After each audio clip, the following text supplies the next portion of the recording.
वारकऱ्यांच्या भक्तीनं आणि उत्साहानं अवघी धरणीमाय न्हावून निघाली आहे। आषाढी वारीचा सोहळा महाराष्ट्रात सुरू आहे। विठ्ठल नामाचा गजर करत डोक्यावर तुळशी वृंदावन घेतलेल्या माय भगिनी आणि आता टाळमृदुंग घेतलेले वारकरी हा सोहळा आता अधिकच रंगू लागला आहे। माऊलीच्या पादुकांचा आज निराकाठावर शाही स्नान संपन्न झालं तर संत सोपान काका महाराजांच्या पालखी सोहळ्यातील पहिलं गोल रिंगण सोमेश्वर नगर येथे मोठ्या उत्साहात पार पडलं।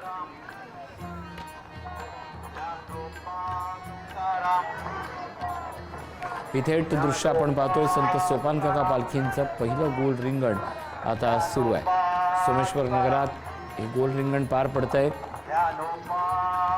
माऊलींच्या नामाचा जयघोष आणि वारकऱ्यांचा टाळमृदुंगाचा गजर या उत्साहपूर्ण वातावरणात हे गोल रिंगण पार पडतंय। सोपान काकांच्या पालखीचं पहिलं गोल रिंगण त्याची थेट दृश्य आपण पाहतोय।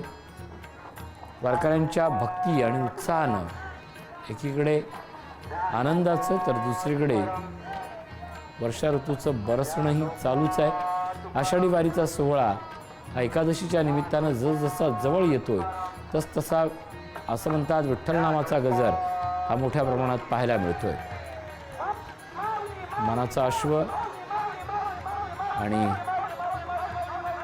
त्याच वेळेला आभाळात असं म्हणतात जाणारा विठ्ठल विठ्ठलचा गजर एक अनुपम्य दृश्य आपण पाहतो।